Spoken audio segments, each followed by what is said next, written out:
दोबारा दुकान संचालित करने की मांगी अनुमति। सालों से संचालित दुकानों को द्वेषपूर्ण हटाने के विरोध में ज्ञापन दिया। मंडीबामोरा में 3 दिन पहले हटाए गए अतिक्रमण के विरोध में शनिवार को अहिरवार समाज संघ ने नायब तहसीलदार को ज्ञापन दिया है। ज्ञापन में कार्रवाई को द्वेषपूर्ण बताते हुए दोबारा दुकान संचालित करने की अनुमति मांगी है। ज्ञापन देने पहुंचे मंडीबामोरा निवासी कालू राम अहिरवार ने बताया कि वह मंडीबामोरा में 45 साल से वेल्डिंग की दुकान चला रहे हैं। पंचायत द्वारा उनके लिए पट्टा दिया है। दुकान के पास दीपू जैन का मकान था, इसलिए वो बार बार दुकान हटाने की मांग करते थे। दुकान संचालक के पास कोर्ट से स्टे ऑर्डर होने के बाद भी अधिकारियों ने दुकान को हटवा दिया है। मोहन रैकवार भी 45 साल से चाय की दुकान चला रहे थे। अतिक्रमण हटाने की कार्रवाई के दौरान उनकी दुकान भी हटा दी है। ये भी आरोप लगाया कि दुकानें हटते ही दीपू जैन और सोनू जैन ने दुकानों की जगह पर टीन शेड बनाकर अतिक्रमण कर लिया है। ज्ञापन के माध्यम से उन्हें वापस काबिज कराने की मांग की है। ज्ञापन देने वालों में दशरथ अहिरवार, नर्मदा प्रसाद अहिरवार, कालूराम, मोहन रैकवार, अमित रैकवार, दयाराम मेंशन, रामसेवक अहिरवार समेत अन्य लोग शामिल हैं।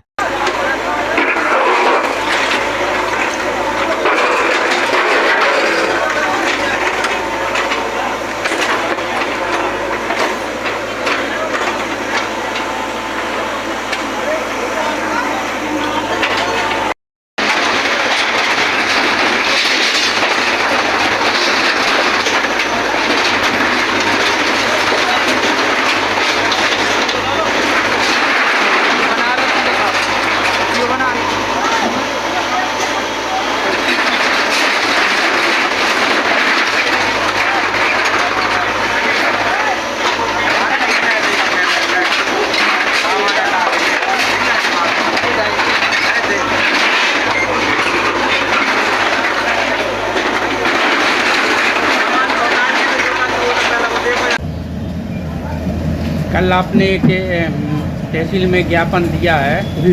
और आपके जो दुकान वगैरह तोड़ी गई है प्रशासन द्वारा, क्या मामला है और आप क्या चाहते हैं? मानीबार मामला ये है कि हमारी 45 वर्षों से दुकान वहाँ स्थिर है। शासन की ज़मीन है, किसी की तो है नहीं।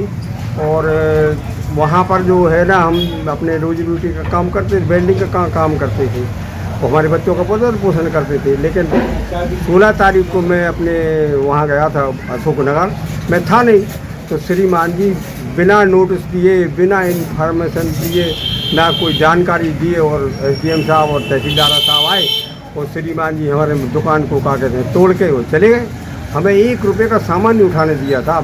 हमारा करीबन उसमें 10 लाख का सामान था, 20 लाख का, और इन्होंने 10 लाख रुपये देने के लिए कहा था कि तुम 10 ले लो, हटा लो, क्योंकि उनकी दुकान के सामने हमारी दुकान थी। और इसका टैक्स हम 45 साल से भरते आ रहे हैं लगभग। और मानीबार हम तो यही चाहते कि हमारे नुकसान दिया जाए, वो हमारे लिए न्याय दिया जाए। हम जबकि हमारा न्यायालय में केस चल रहा है, उसका स्टे हमारे पास है। न्यायालय ने उस जगह का स्टे मुझे दिया तथा मोहनलाल को दिया, और स्टे की फ़ोटोकॉपी हमारे पास है। लेकिन SDM साहब ने कागज़ दिखाने को, देखने को बिल्कुल माने ही नहीं। कल हम नहीं देखते, हम नहीं मानते कागज़। SDM चल लगे, कल हम नहीं मानते न्यायालय को, तुम तो हटो इधर से। तो हमारे बालक को हटा कर साहब JCB से टुरवा के वो साहब सामान साहब बिखर गए, ले गए भले कथू भी SDM साहब भरवा ले गए। अब ये कहाँ ले गए ये नहीं मालूम मुझे, और मेरा खोखा तोड़ के वो रख गए। मेरी यही प्रार्थना है शासन से कि मुझे न्याय दिलाया जाए, और मेरा जितना नुकसान हुआ है करीबन 10 लाख का, उसका मुझे भरपाई किया जाए। मेरी यही प्रार्थना है श्रीमान जी। हम लगभग साहब 40-45 साल से यहाँ पर चाय की दुकान लगाकर अपने परिवार का पालन पोषण कर रहे थे। हमें पूर्व में भी हटाने को कहा गया, तो हम लोग न्यायालय में पहुँच गए थे। और हमारा मुकदमा जो है ना, सिविल कोर्ट बीना न्यायालय में चल रहा है।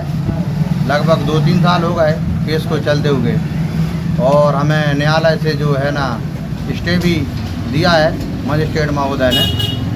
लेकिन SDM साहब अपने पूरे दल बल के साथ आए और हमसे बोलने लगे जल्दी हट जाओ इसमें से, हम इसे तोड़ने आए। तो हमने कहा साहब इसमें कम से कम हमारा 10-15 लाख का सामान रखा है, और जो छोटे व्यापारी दुकान लगाते हैं, धनिया मिर्ची लगाते हैं, वो भी रख देते हैं। उसमें बरसात का मौसम था, तो हमें हटाने का टाइम दिया जाए। कह लगे हटाने का टाइम नहीं दिया जाएगा, सिर्फ हम इसे तोड़ने आए तो हमने उनके लिए कोर्ट का जो स्टे है वो दिखाया हमने, साहब हमें कोर्ट से स्टे मिला है। तो उनने उसको पढ़ा, समझा और बोले कि ये स्टे सिर्फ 6 माह का है। हमने उनसे निवेदन किया, हमने कि साहब ये निराकरण तक लिखा है, इसको आप पढ़िए। और जब ये बात हम दिखा रहे थे एडीएम साहब को, उसकी जो फ़ोटो और वीडियो भी मौजूद हैं, तो एडीएम साहब ने देखा मगर स्टे को नहीं माना। क्या लगे चल रहा है, केस चल रहा है अदालत में। हाँ, केस चल रहा है बीना सिविल कोर्ट में। और हमें भूमि अधिकार अभिलेख का जो मुख्यमंत्री जी आजकल गरीबों को पट्टे बांट रहे हैं, वो पट्टा भी प्राप्त है, मगर पटवारी की मिली भगत से उस पट्टे का नंबर थोड़ा यहाँ वहाँ कर दिया गया था। तो हमने उस पट्टे को भी कोर्ट में लगाया है सुधारीकरण के लिए, तो वो भी कोर्ट में लगा हुआ है। और लगभग हमें से 40 से 45 साल के लगभग अपना जीवन चला रहे। हमारे पिताजी भी यहाँ पर कुछ समय पहले, मतलब जो हम छोटे थे थोड़े, तो वो भी दुकान चलाते थे। और हमारा बच्चा भी यहाँ पर दुकान करता है। लगभग हमारी 3 पीढ़ियाँ हो गई। 3 पीढ़ी से हम अपना परिवार का पालन पोषण यहीं पे कर रहे हैं। लेकिन हमने रिक्वेस्ट की और निवेदन किया, पर हमारी कुछ नहीं सुनी गई। और सरेआम बुलडोजर से हमारी दुकान पूरा सामान तोड़ के और भर ले गए। और कम से कम ये 4 फुट गहरा गड्ढा जो आप देख रहे हैं, ये कर गए। तो हमने उसको भी रिक्वेस्ट किया प्रशासन के लोगों से कि साहब ये गड्ढे करने का नहीं होता है अतिक्रमण। तो वो बोले तुम दूर हटो, नहीं तो क्या लगे आप पे भी मुकदमा बना दिया जाएगा। और हमारी कोई सुनी नहीं गई साहब। लगभग हमारा 20 लाख का नुकसान हुआ है और हम भूखों मरने की कगार पे हैं इस वक्त।